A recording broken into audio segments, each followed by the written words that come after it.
Okay mga kababayan, ito.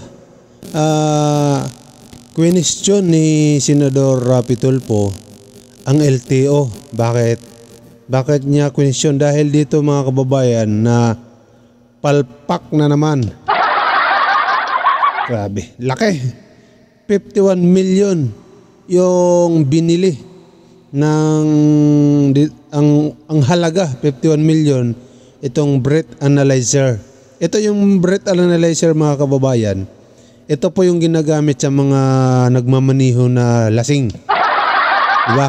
Yung mga gaganong-ganong ka na tapos hinuli ka bigla ng LTO ng mga traffic enforcer.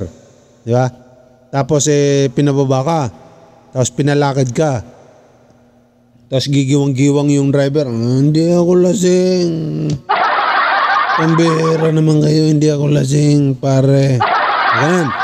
Kaya gagamitan ng breath analyzers yung nahuli. Pero mga kababayan, ayon dito kay Senador Rapi Tulfo, 51 million ang halaga nito. Pero palpak po, hindi gumagana. Ayon mismo sa MMDA, SPG, PNP, hindi po gumagana mga kababayan.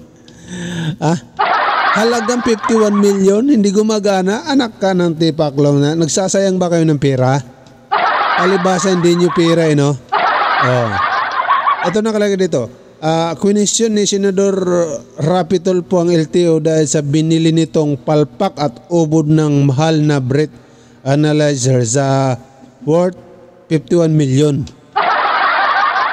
Nag-init ang ulo ni Senador Tulfo ng isiniwalat mismo ng MMDA at PNP HPG na sandamakmak na kanilang natanggap mula sa LTO ay hindi calibrated. Ibig sabihin mga kababayan, palpak talaga, hindi gumagana. Kaya hindi rin nila nagamit ang mga ito at agad binalik sa LTO. Baka naman 51 ang halaga, tapos piki naman. Piki, ibig sabihin, gawa lang sa kanto, tapos binigyan lang nila ng halaga na 51 million. Di tubong lugaw na, parang lugaw na, tubong lugaw talaga, binuhusan lang ng tubig, ayun, dumami na. Dahil dito, inatasan ni Senador Rapi Tulfo ang DOTR na imbestiga ng sinasagawang procurement sa mga depektibong units at siguraduhin may breathalyzer sa mga ospital upang magamit ang records na makukuha sa medical report at sa iba pang mga mahuhuli dito, di ba?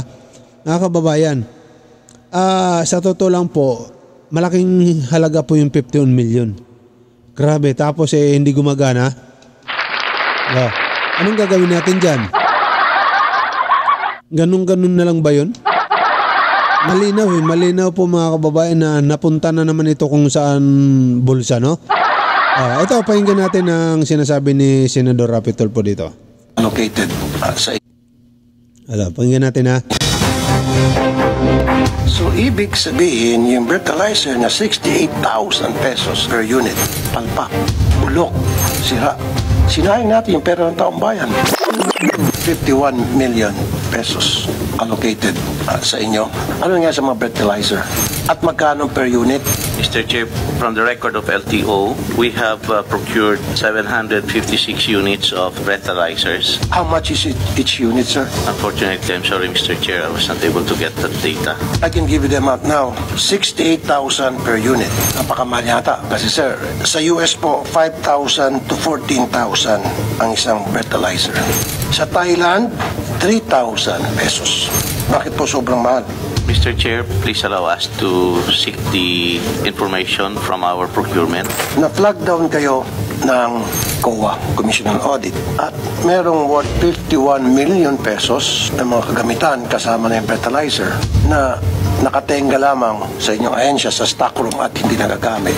Lalabas po ito sa budget hearing. Your Honor, yes, we received some units of breath analyzers from LTO, but we returned them because it was not calibrated, Your Honor. I remember at the time, then Chairman, the late Danilo Lim, tested the breath analyzer by asking one of his security to drink alcohol and try the breath analyzer. And it registered 0 alcohol level. That's why we returned it, Your Honor. So, ibig sabihin, yung breathalyzer na 68,000 pesos, palpak. Toto 3 years ago, sir, we also received that units, but we returned, sir, because Ito na it was naman. not calibrated. Lahat return to sender. Yes, sir. Jeez. LTO, sir.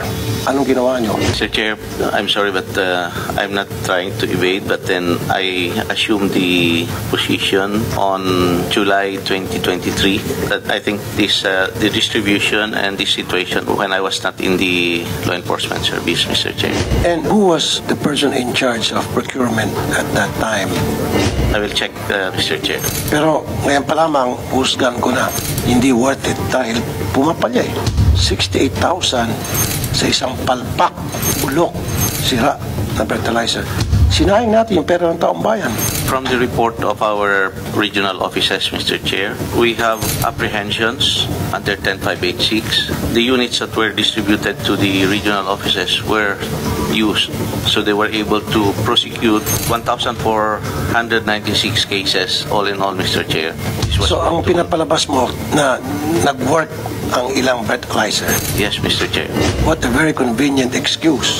Eh yung sa MMDA, 215 isinole. Sa PNP, 50 isinole. Well, meron kayo na-apprehend, thank you, pero hindi nagamit ang breathalyzer. So, meron ba kayong balak na mag-procure ulit? Yes, Mr. Chair. Meron ulit. Ang tapang naman ng apo. Your Honor, ang definitely mangyari ngayon is i-put on hold lahat ng movements to ask what happened before, because this will be a factor for the agency to act on this supposedly na merong proseso silang ginagawa regarding the breath analyzer, Your Honor. Di ba dapat kayo sa PNP and MMDA, kayo dapat ang lead agency sa pag-procure ng breathalyzer kasama na yung body cam, kasi dapat kapag nanghuli kayo ng lasing, may body cam para ma-ensure na yung ginagawa niyong panghuli ay sumusunod kayo sa protocol. Actually, sir, the Highway Patrol Group, sir, has not procured breath analyzer due to the absence of appropriate budget, specifically allocated. Grabe mga kababayan. Sobrang mahal, 68 per unit. Tapos depektibo. Ano yun, parang ang napansin natin dito, baka meron namang gumana iba. Yun yung mga original talaga. Pero hinaluan nila ng parang ano yan eh, parang kamatis. May makikinis, may bulok. Kasi sinasadya nila yan na para hindi naman sinasadya na ibenta yung mga bulok ano. Sinasadya nila na ihalo para hindi masayang. Parang ganun. Dito naman, ganun din. May gumana, meron hindi, pero mahal. Parang nagsayang ka lang ng ano, parang walang pinagkaiba ito sa laptop. Ng DepEd. Yeah. Walang pinagkaiba sa laptop. Sobrang mahal, tapos ang halaga lang pala 1,500. Dito naman sa ibang bansa 3,000 lang, 5,000. Pero nung bininta na dito sa atin, tayo ang kumuha, umabot na ng 68,000. In short, sa halaga ay 51 million lahat. Lahat 51 million palpak. Grabe naman.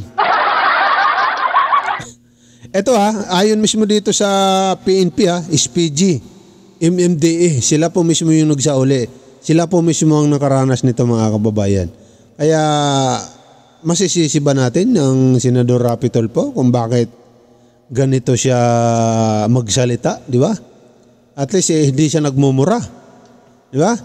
Maano lang siya, matindi lang siya magsalita, madiin. Kasi nga, may ginagawang kapalpakan, di ba? Pero kung wala ka namang ginagawang kapalpakan sa isang ahensya, bakit ka naman papagalitan? Di ba? Kaya ang ginagawa ni Senador rito, hinayang-hinayang siya sa pera ng taong bayan, mga kababayan. Okay, yun lang ang nakikita natin dito, no? Nanghihinayang siya sa pera ng taong bayan na nasasayang lang. Nasasayang sa pera sa mga mamamayan, pero sa mga ahensya, hindi sayang yun. Kumita sila Diba? Kumita po sila, mga kababayan.